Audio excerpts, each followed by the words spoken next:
Hey everyone, this is Dr. Monisha. Welcome back to my channel Self Learning. UGC NET June 2023 के exam finish हो गए हैं, result आ गया है और जिन्होंने भी क्वालिफाई कर लिया है JRF के लिए या असिस्टेंट प्रोफेसर के लिए उन सभी को बहुत बहुत शुभकामनाएं। अब दिसंबर की बारी आती है तो दिसंबर में जो भी स्टूडेंट्स पार्टिसिपेट करना चाहते हैं UGC नेट के एग्ज़ाम में देना चाहते हैं, क्रैक करना चाहते हैं, तो उनके लिए आज से हम स्टार्ट कर रहे हैं अपना बैच, जो कि फर्स्ट आज हमारी इंट्रोडक्शन क्लास है। तो जो भी स्टूडेंट्स हमारे साथ जुड़कर अपनी प्रिपरेशन करना चाहते हैं वो हमें इस दिए हुए नंबर पर मैसेज कर सकते हैं। क्लासेस कम्प्लीटली फ्री हैं, कोई शुल्क नहीं है, कोई चार्जेस नहीं है। आज के इस दौर में जहाँ की पेड कोर्सेज़ की भरमार है, आपको हर एक चैनल पर पेड कोर्सेज़ मिलेंगे। आप जाएंगे, आपसे शुल्क ली जाएगी, उसके बाद आपको स्टडी कराई जाएगी। ऐसे में मैं कम्प्लीटली फ्री आपकी स्टडी करवा रही हूँ, कोई चार्ज नहीं है। बस आपसे शर्त इतनी सी है कि आप हमारे साथ जुड़ जाइए और जुड़ने के बाद हमारे चैनल को सब्सक्राइब कर लीजिए और रेगुलर हमारे व्यूअर बन के स्टडी कीजिए। आपको यहाँ पर टारगेट बेस्ड स्टडी मिलेगी, कम्प्लीटली सिलेबस, जो भी कंप्लीट सिलेबस है उसको मैं कंप्लीट करवाऊंगी, PDF प्रोवाइड करवाऊंगी, प्रीवियस ईयर के क्वेश्चंस दूंगी, बहुत सारे क्वेश्चन दूंगी। और जब तक आप पूरी तरह से सेटिस्फाइड नहीं हो जाते हैं तब तक आप मुझसे क्वेश्चन पूछ सकते हैं। आपके क्वेश्चन को मैं पूरी कोशिश करूंगी कि आपको उनके आंसर प्रोवाइड कर दूं। उन आंसर्स के लिए मैं अलग से अगर चाहते हैं वीडियो करने के लिए तो वो भी मैं आपको प्रोवाइड करवाऊंगी। बस आपको हमारे साथ जुड़ना है। टेलीग्राम चैनल की लिंक भी आपको यहाँ नज़र आ रही है, उसमें आप मुझे जुड़ जाइए। अगर टेलीग्राम चैनल नहीं मिलता है क्योंकि हमारा चैनल अभी नया है तो आप मुझे दिए हुए नंबर पर मैसेज कर दीजिएगा, तो मैं आपको टेलीग्राम की लिंक प्रोवाइड कर दूंगी। क्लासेस कम्प्लीटली फ्री हैं, इसलिए रोज़ शाम को 5 बजे आपको हमारे साथ जुड़ना है। और आज हमारी ये इंट्रोडक्शन क्लास है जिसमें मैं आपको इंट्रोडक्शन देने वाली हूँ UGC नेट का। तो जो भी स्टूडेंट्स आज पहली बार हमारे साथ जुड़ रहे हैं, मेक श्योर कि आप चैनल को सब्सक्राइब ज़रूर कर लीजिएगा। और दूसरे जो भी स्टूडेंट्स आपकी तरह हैं जो ऐसी क्लासेस ढूंढ रहे हैं जिसमें आपको कोई खर्चा नहीं करना हो, कोई शुल्क नहीं देना हो, तो आप उन तक भी इस वीडियो को शेयर ज़रूर कीजिएगा। चलिए स्टार्ट करते हैं आज की क्लास। सभी को गुड इवनिंग, सभी को राम राम, नमस्कार, आदाब, सत श्री अकाल। जैसे भी कनेक्ट आप हो सकते हैं हमारे साथ में, उन सभी तरह से मैं आपको अपना इस चैनल में वेलकम कर रही हूँ। चलिए स्टार्ट करते हैं। चलिए स्टार्ट करते हैं आज की क्लास, जिसमें हम पहली बार बात कर रहे हैं इंट्रोडक्शन के बारे में। ये सारी डिटेल्स हैं। अगर आप मेरे साथ जुड़ना चाहते हैं, मुझे कांटेक्ट करना चाहते हैं, तो दिए हुए नंबर पर मुझे मैसेज कर सकते हैं। टेलीग्राम की लिंक दी हुई है, इस पर आप ज़रूर जुड़ जाइएगा क्योंकि इसी लिंक पर आपको सारे ही PDF मिलेंगे। इंस्टाग्राम है और साथ ही साथ में ये हमारा मेल ID है। अगर फिर भी कोई क्वेरी रहती है आप मुझे मेल कर सकते हैं। UGC नेट पेपर 1 की बात करेंगे हम, पेपर 2 एजुकेशन की बात करेंगे, साथ ही साथ में जो भी असिस्टेंट प्रोफेसर की जॉब निकलती हैं उनके बारे में डिस्कशन करेंगे। CTET और SET एग्ज़ाम के बारे में भी हम यहाँ पर डिस्कशन करते हैं। टेलीग्राम चैनल से ज़रूर जुड़ जाना है आपको, ये बात आपको ध्यान में रखनी है। अगर अभी तक आपने चैनल विजिट नहीं किया है तो ज़रूर कर लीजिएगा। आप सभी से मेरी रिक्वेस्ट है कि ज्वाइन बटन जो है, इस ज्वाइन बटन को ज़रूर प्रेस कीजिए। चैनल कम्प्लीटली फ्री है, फिर भी अगर आप मेरे साथ रेगुलर जुड़ना चाहते हैं, हमारे व्यूवर बनना चाहते हैं, तो हमारी सदस्यता ले लीजिए, जिसमें आपको केवल 89 रुपीज़ देने हैं। और ये है हमारी कम्प्लीटली चैनल की प्लेलिस्ट, आप जाकर देख लीजिए। प्लेलिस्ट में बहुत सारे वीडियोस आपको मिलेंगे, topic wise, structure wise, completely syllabus की स्टडी हमने करी है। तो जो भी स्टूडेंट्स पहली बार विजिट कर रहे हैं तो एक बार सेल्फ लर्निंग का पेज ज़रूर आप जाकर देखिए। चलिए स्टार्ट करते हैं। तो देखिए, हर रोज़ शाम को 5 बजे आपकी क्लास होगी, जिसमें हम बात करेंगे अपने NTA के जो टारगेट बैच है 2023 का, दिसंबर का, उसके लिए क्लासेस कम्प्लीटली फ्री हैं। आपको इसके लिए कोई शुल्क नहीं देना है, ठीक है। तो क्या करना है, स्ट्रैटेजी क्या हो सकती है आपकी, ये बात आपको ध्यान में रखनी है। तो स्ट्रैटेजी के लिए सबसे पहले आपको एक सिलेबस डाउनलोड करना है। सिलेबस डाउनलोड ही नहीं करना है बल्कि उसको हार्ड कॉपी में आपको अपने पास में रखना है। पेपर आपको प्रिंट निकाल लेना है।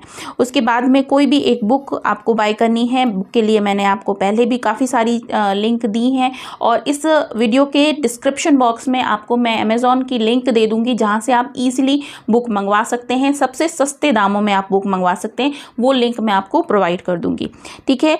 और अब देखिए, यहाँ पर नेक्स्ट आता है increasing your screen reading capacity. Screen reading capacity का मतलब क्या होता है, क्योंकि सीबीटी मोड में एग्ज़ाम हो रहा है और एग्ज़ाम सीबीटी मोड यानी कि कंप्यूटर बेस्ड टेस्ट है, तो आपको जो भी एग्ज़ाम देना है वो कंप्यूटर स्क्रीन को पढ़ते हुए देना है, इसलिए अपनी स्क्रीन रीडिंग की कैपेसिटी को आपको बढ़ाना है। ऑनलाइन प्लेटफॉर्म, कोई भी प्लेटफॉर्म जो भी आपको अच्छा लगता हो उस चैनल से आप ज़रूर जुड़ जाइए। मैं नहीं कहती हूँ कि आप सेल्फ लर्निंग से ही जुड़ें, लेकिन आप किसी भी एक वीडियो प्लेटफॉर्म से ज़रूर जुड़ें, क्योंकि उससे क्या होता है कि बहुत सारी जब हम सेल्फ स्टडी करते हैं तो सेल्फ स्टडी में बहुत सारी चीज़ें हमसे छूट जाती हैं, लेकिन कोई हमें गाइडेंस देता है तो हमारी कोई भी जो टॉपिक है या कोई भी एक कोई भी कहना चाहिए कोई भी स्टेप हमारा छूटता नहीं है और रेगुलर टाइम बेस्ड आपकी स्टडी होती है। ठीक है, और इसके बाद में अपने नोट्स आपको ज़रूर बनाने हैं, क्योंकि बहुत ज़रूरी होता है अपनी भाषा में अपने नोट्स प्रिपेयर करना। पीवाईक्यू सेशन जरूर करने हैं आपको। पीवाईक्यू यानी कि प्रीवियस ईयर के क्वेश्चन, लास्ट ईयर के जो क्वेश्चंस हैं उन्हें आपको सॉल्व करने हैं। मैंने आपको एक बुक सजेस्ट करी थी जिसकी लिंक मैं डिस्क्रिप्शन बॉक्स में दे दूंगी। वो 3 साल के नहीं बल्कि पिछले 15 सालों के पेपर्स हैं, मॉक टेस्ट है उसमें और बहुत सारे प्रैक्टिस सेशंस हैं उसके अंदर, तो बहुत अच्छी बुक है। उसके बारे में मैंने आपको पहले भी बताया है और आप जैसे ही डिस्क्रिप्शन बॉक्स खोलेंगे वहाँ पर आपको इसकी लिंक मिल जाएगी, वहाँ जाकर आप उससे डाउनलोड कर सकते हैं। बहुत ही ईजी सस्ते रेटों में आपको वो बुक मिल जाएगी। नेक्स्ट आता है एग्जामिनेशन का पैटर्न देख लेते हैं। जो भी स्टूडेंट्स पहले नेट दे चुके हैं वो तो अवेयर हैं, लेकिन जो पहली बार दे रहे हैं वो जान लें इस चीज़ को कि एग्जामिनेशन पैटर्न क्या होता है। तो देखिए यूजीसी नेट जो है वो एक तरह से एलिजिबिलिटी टेस्ट है, किसके लिए, असिस्टेंट प्रोफेसर्स के लिए। जब आप कहीं पर भी जाकर आप कॉलेज में, यूनिवर्सिटी में असिस्टेंट प्रोफेसर बनना चाहते हैं तो उसके लिए ज़रूरी होता है या तो आपने पीएचडी कर दी हो, लेकिन या तो आपने नेट क्वालिफाई किया हो। अभी अभी रिसेंटली एक ट्वीट आया है और ये बात आ गई है सामने कि अब आपको असिस्टेंट प्रोफेसर के लिए पीएचडी की जो अनिवार्यता है उसे ख़त्म कर दिया गया है। आप केवल नेट के ही दम पर आप असिस्टेंट प्रोफेसर बन सकते हैं। तो इस नाते तो देखा जाए कंप्लीटली आवश्यक हो गया है कि आप नेट क्वालिफाई कर लें अगर आप इस फील्ड में जाना चाहते हैं तो। ठीक है, अब कोई स्टूडेंट्स जो हैं वो पूछते हैं जेआरएफ क्या होता है। तो जेआरएफ एक तरह से जूनियर रिसर्च फेलोशिप है। ये भी पहले 2 साल के लिए दी जाती थी, अब 3 साल के लिए हो गई है। और पहले ये फंड जो था वो 31,000 समथिंग था और इसे भी इंक्रीज़ करके कुल मिला के 37,000 कर दिया गया है, मतलब 37,000 के लगभग कर दिया गया है। जब आप जेआरएफ क्वालिफाई कर जाते हैं तो फिर आप स्टाइपेंड आपको मिलता है, साथ ही साथ में आप रिसर्च कर सकते हैं, पीएचडी कर सकते हैं। ठीक है, अब कुछ स्टूडेंट्स का क्वेश्चन ये है कि जेआरएफ के लिए और लेक्चरशिप के लिए क्या अलग अलग एग्ज़ाम होता है। तो जी नहीं, दोनों के लिए एक ही एग्ज़ाम होता है। आप यूजीसी नेट के एग्ज़ाम देंगे, फॉर्म फिल करते वक्त आपसे क्वेश्चन पूछा जाएगा कि आप जेआरएफ के लिए और लेक्चरशिप दोनों के लिए देना चाहते हैं, केवल एक के लिए देना चाहते हैं। तो अगर आप एलिजिबल हैं, क्योंकि जेआरएफ के लिए एज लिमिट होती है जबकि लेक्चरशिप के लिए कोई एज लिमिट नहीं होती है, तो अगर आप एलिजिबल हैं तो आप दोनों के लिए फॉर्म फिल कर सकते हैं एक साथ, एक ही शुल्क में। ठीक है, एलिजिबिलिटी क्या होती है। तो जनरल कैटेगरी के लिए आपके पास में 55% मार्क्स होने चाहिए आपकी पीजी डिग्री में। सपोज़ आपने हिस्ट्री से एमए किया है तो हिस्ट्री के एमए में अगर आप जनरल कैटेगरी के हैं तो 55% अंक, एससी एसटी ओबीसी पीडब्ल्यूडी के हैं तो 50% अंक होने चाहिए। जो स्टूडेंट्स अपीयर कर रहे हैं वो भी नेट का एग्ज़ाम दे सकते हैं, चाहे वो फर्स्ट ईयर में ही हो वो भी एग्ज़ाम दे सकते हैं। बस इतना है, अगर आप नेट क्वालिफाई कर जाते हैं तो मेक श्योर कि आप जब फाइनल ईयर कंप्लीट करें तो फाइनल रिजल्ट जो हो वो आपका 55% अंक होना चाहिए। ठीक है, नहीं तो फिर आपकी नेट की डिग्री वैलिड नहीं मानी जाएगी। इसके बाद में एज लिमिट क्या है। तो एज लिमिट लेक्चरशिप के लिए तो कोई एज लिमिट नहीं है, लेकिन जेआरएफ के लिए एज लिमिट है 30 साल के। अगर आप हैं, मेल हैं आप, मतलब पुरुष छात्र हैं और आप 30 साल के हैं, जनरल कैटेगरी के हैं, तो आपको 30 साल की उम्र तक जेआरएफ क्वालिफाई कर लेना है। लेकिन अगर आप रिजर्वेशन आपको मिल रहा है तो 5 साल का रिलैक्सेशन मिलता है। और अगर आप एससी एसटी ओबीसी पीडब्ल्यूडी और या वुमेन छात्र हैं, ठीक है, छात्रा हैं, तो आपको 5 साल का रिलैक्सेशन मिलता है और 35 साल आपकी एज होनी चाहिए जेआरएफ के लिए। मतलब अगर आप 35 इयर्स के हैं और आप महिला हैं, किसी भी कैटेगरी के हैं, तो आप जेआरएफ के लिए एलिजिबल होते हैं। आगे जाते हैं, नेट क्वालिफाई कैसे होता है। तो देखिए जितने भी स्टूडेंट्स पार्टिसिपेट करते हैं उसके बाद मेरिट लिस्ट बनती है। मेरिट बनने के बाद में जो केवल स्टार्टिंग के ऊपर के जो 6% बच्चे होते हैं, मेरिट बनेगी केवल 6% स्टूडेंट्स की, वो नेट क्वालिफाई करते हैं। और JRF क्वालिफाई करते हैं केवल 0.6% स्टूडेंट्स JRF क्वालिफाई करते हैं। ठीक है, तो मतलब बहुत तगड़ा टारगेट होता है, या कंपटीशन देखा जाए तो बहुत तगड़ा कंपटीशन होता है। नेक्स्ट बात कर लेते हैं पेपर्स कैसे होते हैं। तो 2 पेपर होते हैं आपके, पहला होता है जनरल पेपर और दूसरा होता है आपका सब्जेक्ट पेपर। जनरल पेपर में 50 अंक आते हैं, 50 क्वेश्चन आते हैं, हर एक क्वेश्चन को 2 अंक दिए जाते हैं। 100 नंबर का ये पेपर 1 होता है। इसी तरीके से पेपर 2 जो होता है 100 प्रश्न इसमें पूछे जाते हैं, हर के लिए 2 नंबर, तो 200 नंबर हो जाते हैं। ठीक है, अब आपको नेट के लिए क्वालिफाई करने के लिए कितने मार्क्स चाहिए हैं इसके बारे में मैं आपको बताती हूँ। तो देखिए 50 में से लगभग 35 प्रश्न का आप टारगेट कीजिए कि 35 प्रश्न तो आपके सही हों, तो 35 दूनी हो जाता है 70। इसी तरह से पेपर 2 में भी 100 में से 70 क्वेश्चन का टारगेट करना चाहिए कि 70 क्वेश्चन तो एटलीस्ट आपके सही हो, तो 70 दूनी 140 मतलब 210। तो अभी का जो कट ऑफ गया है उसके हिसाब से देखा जाए तो 170 से लेकर 200 के बीच में अगर आपके नंबर हैं तो सेफ साइड आपने उन स्टूडेंट्स ने क्वालिफाई कर लिया है। ठीक है, और फिर डिपेंड करता है कट ऑफ के ऊपर भी। अगर पेपर इजी आया है तो कट ऑफ बहुत हाई जाता है, और अगर पेपर टफ हुआ है तो कट ऑफ लो जाता है। नेक्स्ट बात कर लेते हैं हम मतलब आपको क्या क्या चीज़ें समझ लेनी चाहिए अगर आप नेट का एग्ज़ाम दे रहे हैं। एजुकेशनल क्वालिफिकेशन वो मैंने आपको बता दी, एज मैंने बता दी। अगर आप लेक्चरशिप के लिए, केवल लेक्चरशिप के लिए देना चाहते हैं तो आपको कोई एज लिमिट नहीं है। ठीक है, लेकिन अगर JRF के लिए है तो आपको 5 साल 30 साल की उम्र अगर पुरुष छात्र हैं तो देना है, और अगर आप महिला छात्र हैं तो आपको 35 साल तक आप JRF के लिए दे सकते हैं। ठीक है, रिजर्वेशन के बारे में मैंने आपको बता दिया। फीस होती है इस बार 1050 थी जनरल पेपर के, जनरल कैटेगरी के स्टूडेंट्स के लिए, और 600 थी जिन्हें कैटेगरी वाइज जो फीस जमा करनी थी वो 600 रुपये थी। ठीक है, तो 1050 रुपये की आपकी रहती है। क्वालिफाइंग मार्क्स की देखी जाए तो क्वालिफाइंग मार्क्स कट ऑफ पर डिपेंड करता है कितने क्वालिफाइंग नंबर होंगे। अगर पेपर टफ आता है कट ऑफ नीचे जाता है, अगर कट ऑफ ऊपर जाता है।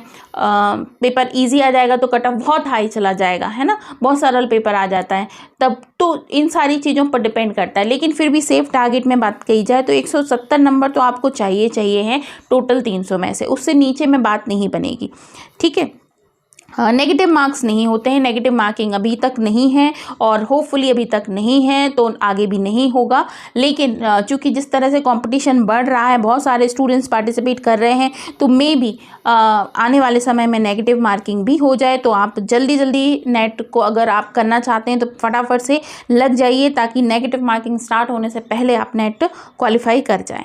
ठीक है, मार्किंग स्कीम की बात कर ली जाती है तो हर एक क्वेश्चन को 2 नंबर दिए जाते हैं। टोटल मिला के आपके 150 प्रश्न होते हैं, तो 150 प्रश्न के लिए 300 नंबर हो जाते हैं। ठीक है, मोड क्या होता है तो CBT मोड होता है, मतलब कंप्यूटर बेस्ड टेस्ट होता है। ठीक है, चलिए अब हम देख लेते हैं कि किस तरह से आपको पढ़ाई करनी है। तो ये है पेपर 1 का कंप्लीटली 10 यूनिट, जिसमें टीचिंग एप्टीट्यूड है, रिसर्च एप्टीट्यूड, कॉम्प्रिहेंशन जिसमें आपको अनसीन पैसेजेस आते हैं, कम्युनिकेशन यानी कि संचार, mathematical reasoning, philological reasoning, data interpretation, information communication technology, जिसको कहा जाता है संचार।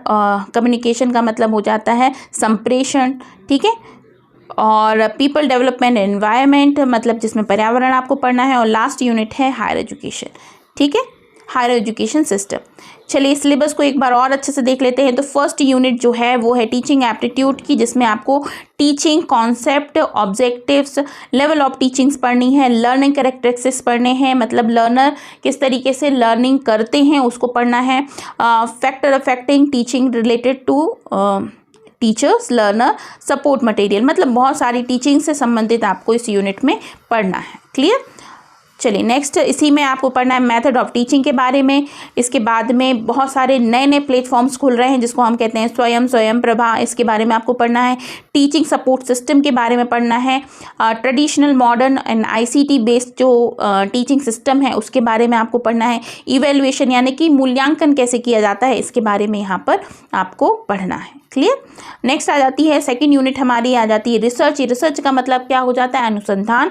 तो रिसर्च एप्टीट्यूड के अंतर्गत क्या क्या पढ़ना है आपको, तो रिसर्च की मीनिंग, किस तरह से रिसर्च के टाइप्स होते हैं, उसकी विशेषताएं क्या होती हैं, अप्रोचेस क्या होते हैं, मेथड्स क्या होती हैं, कौन कौन सी मेथड्स है जिसमें अलग अलग टाइप की मेथड्स को आपको पढ़ना है, स्टेप्स पढ़ने हैं, स्टेप्स क्या क्या होते हैं रिसर्च के, थीसिस कैसे लिखी जाती है ये आपको पढ़ना है, application of ICT in research, किस तरीके से आप आईसीटी इंफॉर्मेशन कम्युनिकेशन टेक्नोलॉजी का क्या रोल होता है रिसर्च में वो पढ़ना है, रिसर्च एथिक्स मतलब रिसर्च करने की जो गुण होते हैं या फिर किस तरह से की जाती है इसको आपको यहाँ पर देखना है। यूनिट थर्ड आ जाती है कॉम्प्रिहेंशन, जिसमें कि आपको पैसेज दिए जाते हैं, पैसेज आप पढ़ते हैं और पढ़ने के बाद में उससे संबंधित कुछ प्रश्न आते हैं जिनको आपको आंसर करना होता है, ठीक है। फिर आ जाता है कम्युनिकेशन। नेक्स्ट यूनिट है हमारी कम्युनिकेशन, जिसको हिंदी में कहा जाता है संचार। तो संचार का मतलब क्या होता है, मैंने आपसे कुछ कहा, आपने सुना और आपको ने वही समझा जो मैं आपसे कहना चाहती थी, यानी कि मुझे कहना है कि राधा आज स्कूल गई थी, मैंने आपसे कहा, आपने एज इट इज़ समझा, तो संचार जो है वो सफल हो गया। लेकिन अगर मैंने कहा राधा स्कूल गई थी तो आपने उसका कुछ और मतलब निकाल लिया, तो संचार असफल हो गया। तो संचार को समझने के लिए यूनिट है यहाँ पर, तो कम्युनिकेशन की मीनिंग आपको पढ़नी है। इफेक्टिव कम्युनिकेशन किसे कहते हैं, वर्बल मतलब शाब्दिक, नॉन वर्बल जो शब्द से रहित हो, ठीक है। कम्युनिकेशन के प्रकार पढ़ने, क्लासरूम में किस प्रकार का कम्युनिकेशन होता है वो पढ़ना है आपको। बैरियर्स क्या होते हैं, मतलब एक अच्छे कम्युनिकेशन में क्या बाधाएं होती हैं वो आपको पढ़ना है। मास मीडिया, बहुत सारे जन को मतलब बहुत सारे स्पेस में मतलब लाख 1.5 लाख लोग बैठे हुए हैं, उसको कम्युनिकेट कैसे कर सकते हैं सोसाइटी को, तो वो आपको यहाँ पर पढ़ना है। यूनिट 5 आ जाती है मैथमेटिकल रीजनिंग एंड एप्टीट्यूड। तो टाइप ऑफ रीजनिंग, रीजनिंग का अर्थ होता है तर्कशास्त्र। जब हमें ऐसे प्रश्न आ रहे हैं जिसमें हमें तर्क के लेवल पे उसे सॉल्व करना होता है तो वो रीजनिंग कहलाती है। मैथमेटिकल रीजनिंग मतलब शब्दों के आधार पर, गणित के आधार पर जो रीजनिंग होती है वो आपको पढ़नी है। तो टाइप्स देखना है, कितने प्रकार होते हैं, नंबर सीरीज देखनी है, लेटर सीरीज देखनी है, कोड्स एंड रिलेशनशिप देखना है, ठीक है। मैथमेटिकल एप्टीट्यूड देखना है जिसमें कि आप फंक्शंस देखेंगे, प्रपोजिशंस देखेंगे और प्रॉफिट एंड लॉस के क्वेश्चंस देखेंगे, है ना। तो ये सारे प्रश्न आपको यहाँ पर देखने हैं। नेक्स्ट आ जाता है लॉजिकल रीजनिंग। अब आप यहाँ पर देखेंगे तर्कशास्त्र आ जाता है, कंप्लीटली तर्क पर आधारित रीजनिंग हो जाती है, जिसमें आप क्या क्या करते हैं, आर्ग्यूमेंट, मतलब आपसे कुछ कहा जाता है, उसका कोई आर्ग्यूमेंट दिया जाता है ना, और आपको उसके आंसर्स निकालने हैं कि इसका मतलब क्या है। जैसे हम लोग भी देखे हैं घर में कुछ कुछ बातें ऐसी सिंबॉलिक फॉर्म में कह दी जाती हैं और आपसे ये उम्मीद की जाती है आप उसे समझ लीजिए, तो वो क्या कहलाती है, एक तरह से लॉजिकल रीजनिंग ही कहलाती है, ठीक है। इसके बाद इसमें क्या क्या देखना है, मोड देखना है, फिगर देखना है, फॉर्मल इनफॉर्मल रीजनिंग देखना है, लैंग्वेज का किस तरह से इस्तेमाल किया जा सकता है वो देखना है, और इसके साथ में इवेल्युएशन देखना है, इसमें एनालॉग जो होते हैं वो देखना है, वेन डायग्राम देखने हैं, simple and multiple uses for establish validity of argument, ये भी आपको देखना है। नेक्स्ट आ जाता है, इसी में आ जाता है इंडियन लॉजिक्स भी देखना है, प्रमाण देखने हैं, स्ट्रक्चर एंड काइंड ऑफ अनुमान, अनुमान किसे कहते हैं उसको भी आपको यहाँ पर देखना है। फिर आता है डेटा इंटरप्रिटेशन। डेटा इंटरप्रिटेशन कहा जाता है सबसे टफ यूनिट हो जाती है। अगर आप मैथमेटिक्स के बैकग्राउंड से हैं तो बहुत इजी पड़ता है आपको, और अगर आपका मैथ थोड़ा सा कमज़ोर है तो डेटा इंटरप्रिटेशन जो है वो टफ पड़ता है। लेकिन हम पूरी कोशिश करेंगे कि हम इसके क्वेश्चंस को अच्छे से सॉल्व करें। मैं आपको कंप्लीट शॉर्ट जो ट्रिक्स होती हैं वो बताऊंगी ताकि आप जल्द से जल्द अपनी डेटा इंटरप्रिटेशन के क्वेश्चंस को सॉल्व कर पाएँ, ठीक है। नेक्स्ट यूनिट आ जाती है इंफॉर्मेशन कम्युनिकेशन टेक्नोलॉजी, जिसको कहा जाता है आईसीटी। कम्युनिकेशन का मतलब होता है संचार, टेक्नोलॉजी का मतलब तकनीक, इन्फॉर्मेशन का मतलब सूचना। तो सूचना, संचार और तकनीक, ठीक है। तो जनरल एब्रिविएशन मतलब बहुत शॉर्ट फॉर्म होते हैं, जैसे .com, .org, इसका मतलब क्या होता है, .in, इसका मतलब क्या होता है, .nic, इसका मतलब क्या होता है। तो छोटे छोटे से एब्रिविएशन हैं जिसका हम बहुत यूज़ करते हैं लेकिन हमें उसके फुल फॉर्म्स नहीं पता होते हैं। वो क्वेश्चन पूछे जाते हैं। बेसिक ऑफ इंटरनेट और ईमेल, ऑडियो वीडियो कॉन्फ्रेंसिंग, ये सब क्या होता है इसके बारे में हमें पढ़ना है। Digital initiative in higher education, ये पढ़ना है। आईसीटी एंड गवर्नेंस, ये पढ़ना है। ठीक है, नेक्स्ट यूनिट है यूनिट नंबर 9, जिसमें आपको पढ़ना है डेवलपमेंट एंड एनवायरनमेंट, मतलब पीपल, डेवलपमेंट और एनवायरनमेंट। पीपल से मतलब हो जाता है लोग, डेवलपमेंट का मतलब विकास और एनवायरनमेंट का मतलब होता है पर्यावरण। इन सभी का विकास किस प्रकार से किया जा सकता है हमको इस यूनिट में समझना है। बेसिकली इन्वायरमेंट के बारे में आपको समझना है, इन्वायरमेंट के इश्यूज़ को जानना है और कौन कौन से प्रकार के पॉल्यूशंस होते हैं, जैसे कि water pollution, soil pollution, noise pollution, water, liquid, biomedical hazards जो होते हैं वो पढ़ने हैं। ये कम्प्लीटली यूनिट हो जाती है जो हमारी सराउंडिंग पर बेस्ड होती है। इसी में आपको पॉल्यूशन के साथ साथ में एनर्जी सोर्सेस भी पढ़ने हैं।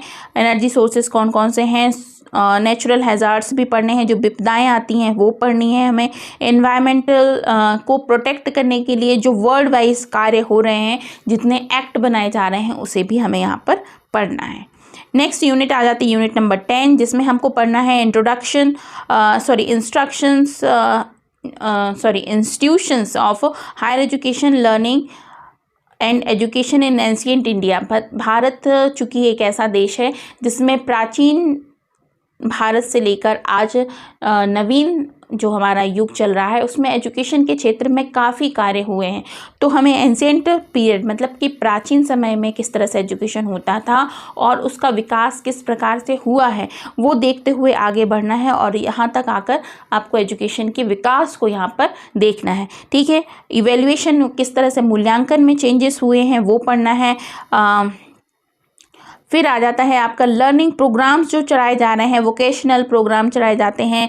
ठीक है, कन्वेंशनल, नॉन कन्वेंशनल जो प्रोग्राम्स चलाए जा रहे हैं इंडिया में, उसके बारे में आपको पढ़ना है। Professional, technical and skill based education को आपको पढ़ना है। वैल्यू एजुकेशन को पढ़ना है।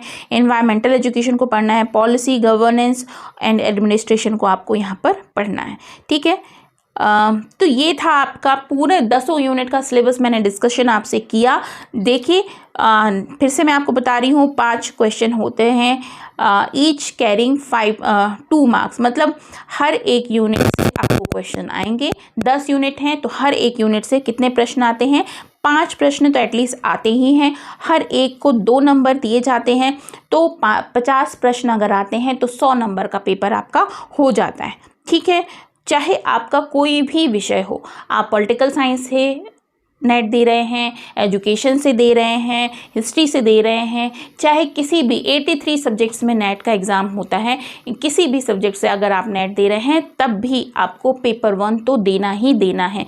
पेपर 1 देने के लिए ये पूरा सिलेबस जो भी आपको मैंने बताया, ये सारे सिलेबस आपको पढ़ना भी पड़ेंगे और इससे संबंधित आंसर्स, जो क्वेश्चन पूछे जाते हैं, वो करना पड़ेंगे। It's compulsory paper. ये पेपर जो होता है वो क्या है, कंपल्सरी है, अनिवार्य पेपर है। ठीक है, और बहुत फ़र्क पड़ता है अनिवार्य पेपर जो होता है उसके नंबर्स का, मतलब आपको 50 में से 35 क्वेश्चन तो एटलीस्ट सॉल्व करने ही होते हैं, सही करने होते हैं। और अगर और ज़्यादा आप कर सकते हैं तो जितने ज़्यादा आपके पेपर 1 के क्वेश्चन सॉल्व होंगे, पेपर 1 सही जाएगा, उतनी अच्छी चांसेस होते हैं आपके मेरिट में आने के। ठीक है, तो इम्पॉर्टेंट है ये पूरा पेपर।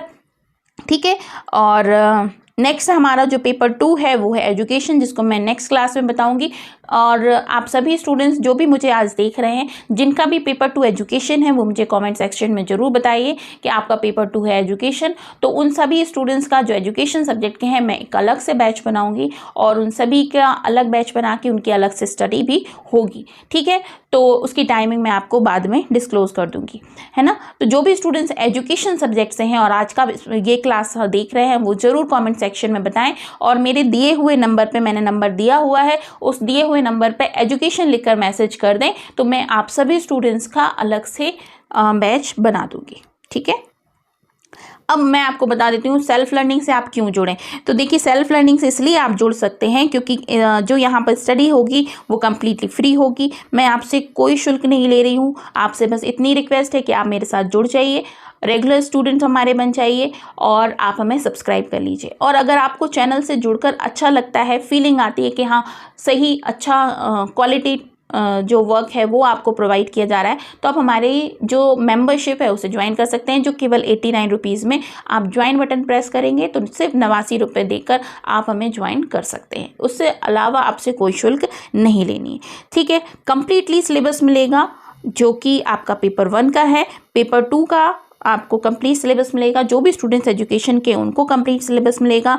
अगर आप असिस्टेंट प्रोफेसर के लिए ट्राई करेंगे आगे जाकर, ठीक है, तो उससे जुड़ी हुई आपको चाहे ऑल ओवर इंडिया में कहीं पर भी जॉब निकलती है उससे जुड़ी हुई आपको सारी जानकारी मिलेगी। कैसे फॉर्म फिल कर सकते हैं, कब फॉर्म फिल कर सकते हैं, सारी इन्फॉर्मेशन मिलेगी। इसके साथ साथ में जो बीएड के स्टूडेंट्स हैं, एमएड के स्टूडेंट्स हैं, बीएलएड डीएलएड के स्टूडेंट्स हैं, उन सभी स्टूडेंट्स को भी यहाँ पर कोर्स प्रोवाइड कराए जाते हैं। तो अगर आप बीएड कर रहे हैं, बीएलएड कर रहे हैं तो भी आप हमारे साथ जुड़ सकते हैं। और अगर आपके पहचान में ऐसे कोई स्टूडेंट्स हैं जो बीएलएड या बीएड या एमएड के छात्र हैं या सीटेट के छात्र हैं, तो उन तक आप हमारे चैनल को ज़रूर शेयर कीजिए क्योंकि उनके मतलब की भी बहुत सारी यहाँ पर क्लासेस होंगी, ठीक है।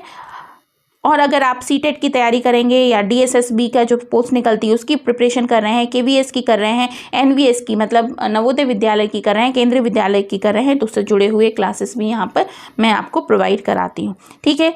करना आपको बस यही है कि सेल्फ लर्निंग के साथ में आपको जुड़ना है। यही हमारा लोगो है, जो आपको यहाँ पर लोगो दिखाई दे रहा है, इस लोगो को आप देख लीजिए। इस पर आपको जाकर क्लिक करना है, आप सर्च करेंगे, सेल्फ लर्निंग टाइप करेंगे जैसे ही यूट्यूब पर, तो आपको हमारा ये लोगो मिल जाएगा। उसे आप देखिए, हमें ज्वाइन कर लीजिए, सब्सक्राइब कर लीजिए और अपनी ही तरह के जो भी स्टूडेंट्स हैं उन तक शेयर ज़रूर कर दीजिए, ठीक है। हमारा मेन कॉन्सेप्ट यही है, बी अ गुड लर्नर। अगर आप अच्छे लर्नर हैं तो आगे जाकर आप अच्छे शिक्षक बन सकते हैं। और अगर आप नेट की फील्ड में आ रहे हैं, इसका मतलब है आपका टारगेट है आगे जाकर शिक्षक बनना, तो पहली बात होती है कि अच्छा आप छात्र बने। अच्छा छात्र वही होता है जो रेगुलर स्टडी करता है, डिसिप्लिन वे में स्टडी करता है। तो आप हमारे साथ जुड़कर डिसिप्लिन वे में पढ़ेंगे, आपको बहुत लाभ होगा। और सभी स्टूडेंट से मेरा बस यही कहना होता है, बी अ गुड लर्नर। आप अच्छे लर्नर बन जाइए ताकि आप आगे जाकर अच्छे टीचर बनेंगे। तो ये सारे इन्फॉर्मेशन थी जो कि आज की इंट्रोडक्शन क्लास में मैंने आपको दी। आई होप कि आपको ये क्लास सही लगी होगी। कल से हम स्टार्ट करेंगे यूनिट 1 को, जो कि है हमारी टीचिंग एप्टीट्यूड। और तब तक के लिए आपसे विदा लेती हूँ और कल फिर मिलते हैं इसी समय में। और मैं फिर से कह रही हूँ कि जो बुक लेना चाहते हैं उसकी लिंक आपको डिस्क्रिप्शन बॉक्स में मिल जाएगी, तो आप उस लिंक को ज़रूर देख लीजिए क्योंकि वहाँ पर आपको इजी और सबसे कम प्राइस में बुक अवेलेबल हो जाएंगी, ठीक है। तो that's all from my side in this video. मिलती हूँ बहुत जल्द नेक्स्ट वीडियो में। कल फिर हम बात करेंगे अपने इसी समय पर नेक्स्ट क्लास में, जो कि हमारी होगी यूनिट 1 की। और जो एजुकेशन के स्टूडेंट्स हैं वो मुझे मैसेज ज़रूर कर दीजिए व्हाट्सएप पर, एजुकेशन लिखना मत भूलिएगा, तो मैं उनका अलग से एक बैच बना दूंगी, ठीक है। तो ये आज की क्लास को यहीं फिनिश करते हैं, कल फिर मिलते हैं। तब तक के लिए अपना बहुत ख्याल रखिए। This is Monisha signing off, bye bye.